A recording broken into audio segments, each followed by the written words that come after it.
కేంద్ర కార్మిక సంఘాలు ఇచ్చిన పిలుపు మేరకు ఈ నెల 12వ తారీఖున దేశవ్యాప్త సార్వత్రిక సమ్మెలో పాల్గొనాలని వివిధ కార్మిక సంఘాల కార్మికులకు వ్యవసాయ కార్మిక సంఘం కర్నూలు జిల్లా అధ్యక్షుడు బి వీరశేఖర్, ఏఐటియుసి జిల్లా నాయకులు ఎం నరసింహారావులు పిలుపునిచ్చారు.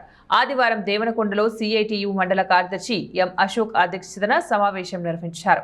ఈ సందర్భంగా మాట్లాడుతూ ఈ నెల 12వ తారీఖున జరిగే దేశవ్యాప్త సార్వత్రిక సమ్మెను జయప్రదం చేయాలని కోరారు. కేంద్ర ప్రభుత్వం 4 లేబర్ కోడ్స్ ను తీసుకుని రావడం వల్ల కార్మికుల హక్కులకు భంగం వాటిల్లుతుందన్నారు.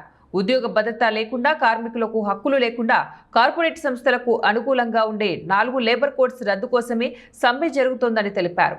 ప్రభుత్వ రంగ సంస్థలను ప్రైవేటుకు అప్పచెప్పే ప్రయత్నం ఆపాలని డిమాండ్ చేశారు. ప్రధానంగా విశాఖ ఉక్కు ప్రైవేటీకరణ ఆపాలన్నారు. మున్సిపల్, మెడికల్, విద్యుత్, విద్య, ఆర్టీసీ ఇలా అనేక రంగాల్లో పనిచేస్తున్న కాంట్రాక్ట్ అవుట్సోర్సింగ్ కార్మికులందరినీ కూడా రెగ్యులర్ చేసి ఉద్యోగాలుగా గుర్తించాలన్నారు.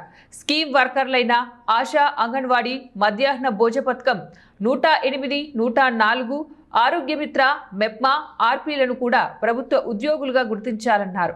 కనీస వేతనం 26,000 రూపాయలు ఇవ్వాలన్నారు. అసంఘటిత రంగ కార్మికులైన ఆటో, హమాలీ, స్ట్రీట్ వెండర్స్, భవన నిర్మాణ కార్మికులు, వ్యవసాయ కూలీలు, చికెన్, మటన్ షాపుల్లో పనిచేసే కార్మికులు, వెల్డర్స్, క్వారీల్లో పనిచేసే కార్మికులు అందరికీ సమగ్ర సంక్షేమ చట్టం ఏర్పాటు చేయాలని కోరారు. రద్దు చేయాలని చెప్పేసి గ్రామీణ ఉపాధి హామీ పథకాన్ని ఈ మధ్యకాలంలో చట్ట సవరణ చేశారు.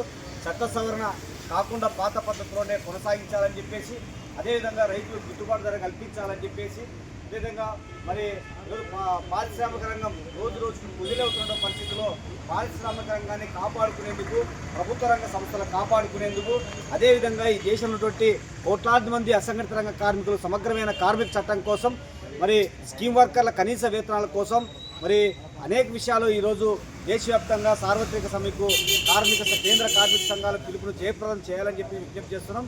కేంద్ర ప్రభుత్వ దుర్మార్గమైన చర్యలను వ్యతిరేకించుకుంటే రాబోయే రోజుల్లో